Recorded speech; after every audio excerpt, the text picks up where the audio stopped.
നിങ്ങൾ എന്തൊക്കെയായി പറയുന്നത്? ബി വേരിയേഷൻ കൊണ്ട് തല ചുറ്റി വീണു, അത്രേ ഉള്ളൂ, മറ്റൊന്നുമില്ല. ഓ അതാണോ? ഞാൻ വിചാരിച്ചു. ദേവൻ കാറിൻ്റെ ഡോർ അടയ്ക്കാൻ തുടങ്ങിയപ്പോൾ രാഘവൻ വീണ്ടും ശക്തിയോടെ ഡോറിൽ പിടിച്ചു പറഞ്ഞു, എനിക്ക് ഗൗരിയോട് അല്പം സംസാരിക്കാനുണ്ടായിരുന്നു. അവളോടൊന്ന് വീട് വരെ വരാൻ പറയുമോ? എന്തിനാ അവൾ നിങ്ങളുടെ വീട്ടിലേക്ക് വരുന്നത്?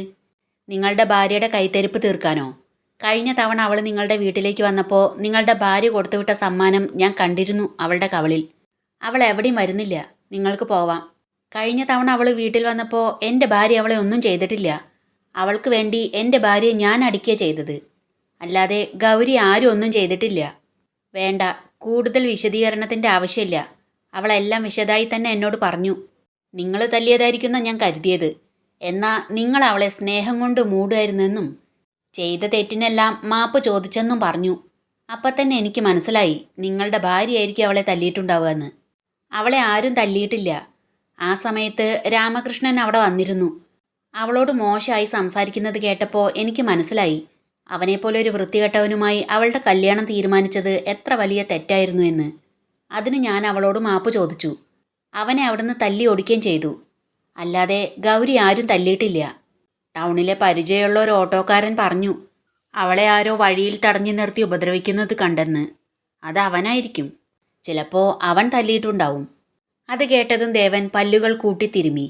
ദേഷ്യത്തോടെ ഡോർ വലിച്ചടച്ച് കാർ സ്റ്റാർട്ട് ചെയ്ത് അവിടുന്ന് പോയി. ദേവൻ ഫോണെടുത്ത് ദീപയെ വിളിച്ചു. ഏട്ടത്തി, ഞാൻ കുറച്ച് വൈകും. ഗൗരി അവിടെ ഇരുന്നോട്ടെ, ഞാൻ വന്ന് കൊണ്ടുപോകാം. ഞാൻ വിളിക്കാനിരിക്കായിരുന്നു ദേവ. ഇന്നലെ രാത്രി സുഭാഷിനെ കൊണ്ട് ഹോസ്പിറ്റലിൽ പോയതുകൊണ്ട് ഉറങ്ങിയിട്ടില്ലത്രേ. അതുകൊണ്ട് നേരത്തെ ഭക്ഷണം കഴിച്ച് അവൾ കിടന്നു. ഇപ്പോൾ നല്ല ഉറക്കാ. ഓഫീസിൽ നിന്ന് പോകുമ്പോൾ വന്നാലും മതി. അവൻ കോൾ കട്ട് ചെയ്തു. കുറച്ച് സമയത്തിന് ശേഷം ദേവൻ ദീപയുടെ വീട്ടിലേക്ക് വന്നു. ഇപ്പോൾ ചേച്ചിയെ മക്കളെയും കാണാൻ അധികം വരുന്നില്ലല്ലോ, എന്തുപറ്റി?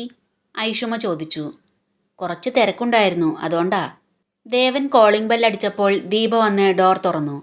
കയ്യിലുണ്ടായിരുന്ന കിറ്റ് ദീപയെ ഏൽപ്പിച്ച് അവൻ പറഞ്ഞു, ഇത് മക്കൾക്ക് കൊടുക്കൂ. അവൻ ചുറ്റും നോക്കി. ഗൗരിയോടെ? ഇപ്പോൾ ഉണർന്നതേ ഉള്ളൂ, അവൾ മുഖം കഴുകാൻ പോയിരിക്കുക, ഇപ്പോൾ വരും. ദേവൻ ഇരിക്ക്, ചായ എടുക്കാം. ദീപ ചായ ഉണ്ടാക്കിക്കൊണ്ടിരിക്കുമ്പോൾ ഗൗരി അവിടേക്ക് ചെന്നു. ഒരു കപ്പ് ചായ അവൾക്ക് എടുത്തു കൊടുത്തിട്ട് മറ്റൊരു കപ്പ് ദേവന് കൊണ്ടുവന്ന് കൊടുത്തു. ഗൗരിയും ചായയുമായി ലിവിംഗ് ഹാളിലേക്ക് ചെന്നു. ഗൗരിയെ കണ്ടപ്പോൾ ദേവൻ ചോദിച്ചു, എങ്ങനെയുണ്ട് നിനക്ക്? എനിക്കിപ്പോൾ കുഴപ്പമൊന്നുമില്ല. അത് ആ പോലീസുകാരെ കണ്ട് പേടിച്ചിട്ട് തലചുറ്റിയതാ. പോലീസുകാരെ കണ്ട് നീ എന്തിനാ പേടിക്കുന്നത്? ദേവൻ ചോദിച്ചു. അത് ഞാൻ പെട്ടെന്ന് വിചാരിച്ചു സുഭാഷ് മരിച്ചിരിക്കുമെന്ന്. സുഭാഷ് മരിക്കേ?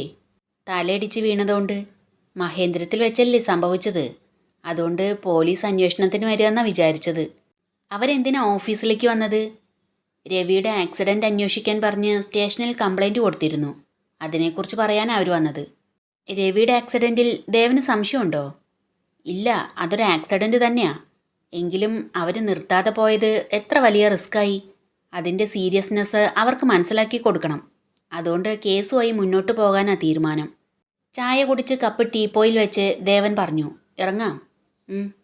എന്ന് പറഞ്ഞ് ടേബിളിന് മുകളിലുണ്ടായിരുന്ന അവളുടെ ബാഗ് എടുത്തപ്പോൾ ദീപ പറഞ്ഞു, ഗൗരി, അന്ന് നീ ഇവിടെ വന്നപ്പോൾ ഇവിടെ അഴിച്ചിട്ട് നിൻ്റെ സാരി വേണമെന്ന് പറഞ്ഞില്ലേ? അതെടുത്തു തരാം. ദീപ സാരി എടുക്കാൻ റൂമിലേക്ക് പോയപ്പോൾ ഗൗരി പുറകെ ചെന്നു. സോറി ചേച്ചി, എനിക്കത് ദേവേട്ടൻ ആദ്യമായി വാങ്ങി തന്നതാ, അതുകൊണ്ടാണ് അത് വേണമെന്ന് പറഞ്ഞത്. അതിനെന്തിനാ നീ സോറി പറയുന്നത്? നീ സാറെന്നല്ലേ വിളിച്ചുകൊണ്ടിരുന്നത്? ഇപ്പോൾ ദേവേട്ടൻ എന്ന് വിളിക്കാൻ തുടങ്ങിയോ? അത് അവരങ്ങനെ വിളിച്ചാൽ മതിയെന്ന് പറഞ്ഞതുകൊണ്ട്. ദീപ അവളുടെ മുഖത്ത് നോക്കി ചിരിച്ചു. അവർ ലിവിംഗ് ഹാളിലേക്ക് ചെന്നപ്പോൾ ദേവൻ അവിടുന്ന് എഴുന്നേറ്റു. കുറച്ചു നേരം കൂടെ കഴിഞ്ഞിട്ട് പോയാൽ കുട്ടികളെ കണ്ടിട്ട് പോവായിരുന്നു, ഗൗരി പറഞ്ഞു. അവരെ കാണാൻ മറ്റൊരു ദിവസം വരാം, ഇറങ്ങട്ടെ എന്ന് പറഞ്ഞ് അവർ അവിടുന്ന് പോയി. യാത്രക്കിടയിൽ കുറച്ചു നേരം അവർ മൗനമായിരുന്നു. മഹേന്ദ്രത്തിലേക്ക് പോകേണ്ട വഴിയിൽ നിന്ന് മാറിപ്പോകുന്നത് കണ്ട് ഗൗരി ചോദിച്ചു, എവിടെ പോവുക? വെറുതെ ഒന്ന് കറങ്ങാൻ. കറങ്ങാനോ? എന്തേ, എൻ്റെ കൂടെ വരാൻ പേടിയുണ്ടോ നിനക്ക്? ഇല്ലെന്നവൾ തലയാട്ടി. ഇന്നലെ പേടിച്ചോ നീ? അതിനവൾ മറുപടിയൊന്നും പറഞ്ഞില്ല. അന്ന് ഞാൻ എനിക്ക് മെൻ്റലായിരുന്നു എന്ന് പറഞ്ഞപ്പോൾ നിനക്ക് വിശ്വാസമായില്ലല്ലേ? ഡ്രൈവിങ്ങിനിടയിൽ ഇടയ്ക്ക് അവളെ ഒന്ന് നോക്കിക്കൊണ്ട് ദേവൻ തുടർന്നു. നീ നിന്നെക്കുറിച്ച് പറഞ്ഞല്ലോ, എന്നെക്കുറിച്ച് അറിയണ്ടേ നിനക്ക്? ഞാൻ കാണാൻ തുടങ്ങിയത് മുതൽ നിങ്ങളെക്കുറിച്ച് ഞാൻ അറിയുന്നുണ്ട്. ഇനി നിങ്ങൾ പോലും മറക്കാൻ ആഗ്രഹിക്കുന്ന ആ കാര്യങ്ങൾ എന്നോട് പറഞ്ഞ് വീണ്ടും ഓർക്കണ്ട. എങ്കിലും ഗൗരി, നീ അറിയേണ്ട ഒരു കാര്യമുണ്ട്. ഞാൻ എന്ന് ദേവൻ പറഞ്ഞപ്പോൾ അവൾ പറഞ്ഞു, വേണ്ട, കഴിഞ്ഞതൊന്നും ഓർക്കണ്ട. ദേവൻ മനസ്സിൽ ചെറിയൊരു വേദനയോടെ അവളെ നോക്കി. അവളൊന്ന് പുഞ്ചിരിച്ചു. പെട്ടെന്ന് അവൻ ചിരിക്കുന്നത് കണ്ട് ഗൗരി ചോദിച്ചു, എന്താ ചിരിക്കുന്നത്? ഇന്ന് നിന്റെ അച്ഛൻ ഓഫീസിൽ വന്നിരുന്നു നിന്നെ കാണാൻ. എന്നിട്ട് എന്തു പറഞ്ഞു? നീ തലചുറ്റി വീണ് ഹോസ്പിറ്റലിൽ കൊണ്ടുപോയിരിക്കുകയെന്ന് പറഞ്ഞു. അച്ഛന് സങ്കടമായോ? പിന്നെ സങ്കടം, ചിരിക്കുകയായിരുന്നു. വെറുതെ പറയണ്ട. വെറുതെ ഒന്നുമല്ല, മുഖത്ത് നല്ല സന്തോഷമുണ്ടായിരുന്നു. അവളുടെ മുഖം വാടിയത് കണ്ട് ദേവൻ ചിരി അടക്കി പിടിച്ചു പറഞ്ഞു, പിന്നെ കല്യാണം കഴിപ്പിച്ചു വിട്ട മകൾ തലചുറ്റി വീണു എന്നറിഞ്ഞാൽ ഏതൊരച്ഛനും സന്തോഷം ഉണ്ടാവില്ലേ? ഏ? ആ, 3 മാസം നല്ലതുപോലെ ശ്രദ്ധിക്കണം. ഇടയ്ക്കിടയ്ക്ക് തലചുറ്റലും ഛർദിയൊക്കെ ഉണ്ടാവും. ഓഫീസിലേക്കൊന്നും വിടണ്ടെന്ന് പറഞ്ഞിരിക്കുക. അവൾ നാണത്തോടെ കൈകൾ കൊണ്ട് മുഖം അടച്ചു പിടിച്ചു പറഞ്ഞു. അയ്യേ, ഈ അച്ഛൻ. അവളുടെ നാണം കണ്ട് ദേവന് ചിരി വന്നു. അവൾ പതിയെ മുഖത്ത് നിന്ന് കൈയെടുത്ത് നാണത്തോടെ അവനെ നോക്കി ചോദിച്ചു, എന്നിട്ട് ദേവേട്ടൻ എന്തു പറഞ്ഞു? ഇപ്പം അങ്ങനെയൊന്നുമില്ല, ഉണ്ടാവുമ്പോൾ അറിയിക്കാന്ന് പറഞ്ഞു. അവളുടെ മുഖം പെട്ടെന്ന് വാടി.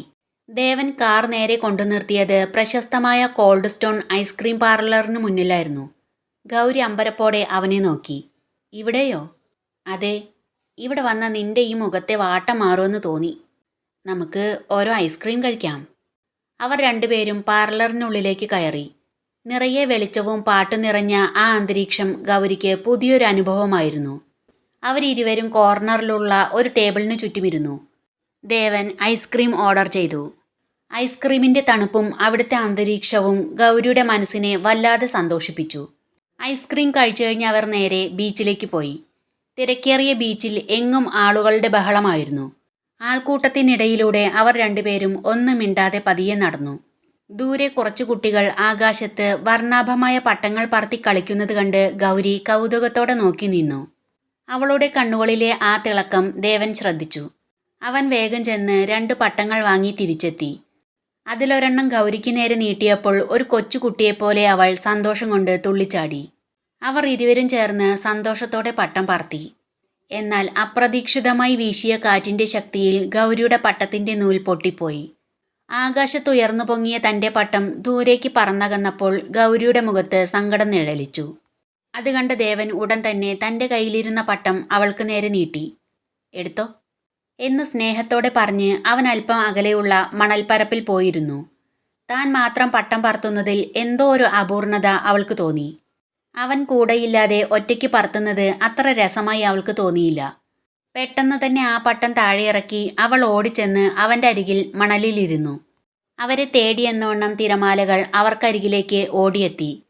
ആവേശത്തോടെ ഗൗരി കൈകളിൽ അല്പം വെള്ളം കോരി ദേവന്റെ മുഖത്തേക്ക് തളിച്ചു. പെട്ടെന്നുണ്ടായ ആ തണുപ്പിൽ അവൻ മുഖം തിരിച്ചെങ്കിലും എടി എന്ന് വിളിച്ച് ഉടൻ തന്നെ തിരിച്ചും വെള്ളം കോരി അവളുടെ മുഖത്തേക്ക് തളിക്കാൻ തുടങ്ങി. ഗൗരി വേഗം എഴുന്നേറ്റ് അവനെ ഒന്ന് തള്ളിവിട്ട് അവിടുന്ന് ഓടി. അവളെ പിടിക്കാനായി ദേവനും പിന്നാലെ ഓടി. കുറച്ചു ദൂരം ഓടിയപ്പോൾ ക്ഷീണിതയായി ഗൗരി മണൽപ്പരപ്പിലിരുന്നു. കിതച്ചുകൊണ്ട് പറഞ്ഞു, സോറി, ഇനി ചെയ്യില്ല. എന്നാൽ ദേവൻ വിട്ടുകൊടുക്കാൻ തയ്യാറായില്ല. അവൻ അനായാസം ഗൗരിയെ കോരിയെടുത്ത് തിരമാലകൾ അലയടിക്കുന്ന തീരത്ത് അവളെ കൊണ്ടുവന്നിട്ടു. തൊട്ടു പിന്നാലെ വന്ന വലിയൊരു തിരമാല അവളെ മുഴുവൻ നനച്ചു കുളിപ്പിച്ചു. അത് കണ്ട് പൊട്ടിച്ചിരിക്കുന്ന ദേവന്റെ കയ്യിൽ പിടിച്ച് അവൾ അവനെയും തിരമാലകളിലേക്ക് വലിച്ചിട്ടു. അടുത്ത നിമിഷം മറ്റൊരു തിരമാല വന്ന് അവനെയും നനച്ചു കടന്നുപോയി. അത് കണ്ട് ഗൗരി ഉച്ചത്തിൽ ചിരിച്ചു. കുസൃതിയോടെ അവൾ കൈനിറയെ വെള്ളം കോരി തുടരെ ദേവന്റെ മുഖത്തേക്ക് തളിച്ചുകൊണ്ടിരുന്നു. തന്നെ നോക്കി ശാന്തനായി ഇരിക്കുന്ന ദേവനെ കണ്ട് അവൾ നാണത്തോടെ ചോദിച്ചു, എന്താ ഇങ്ങനെ നോക്കുന്നത്? ദേവൻ അവളുടെ കണ്ണുകളിലേക്ക് ആഴത്തിൽ നോക്കി മന്ത്രിച്ചു. ഒന്നുമില്ല, നീ ഇങ്ങനെ ചിരിക്കുന്നത് കാണുമ്പോൾ എനിക്ക് വല്ലാതെ സന്തോഷം തോന്നുന്നുണ്ട്. തിരമാലകളുടെ ഇരമ്പലിനിടയിൽ അവർ ആ മണൽപ്പരപ്പിൽ അല്പനേരം അങ്ങനെയിരുന്നു. ദേവൻ പതുക്കെ എഴുന്നേറ്റ് ഗൗരിക്ക് കൈ കൊടുത്തു. അവൾ ആ കൈയിൽ പിടിച്ചെഴുന്നേറ്റു. അവർ തിരികെ കാറിനടുത്തേക്ക് നടന്നു. കാറിലേക്ക് കയറുമ്പോൾ ദേവൻ ഗൗരിയെ നോക്കി ചിരിച്ചു.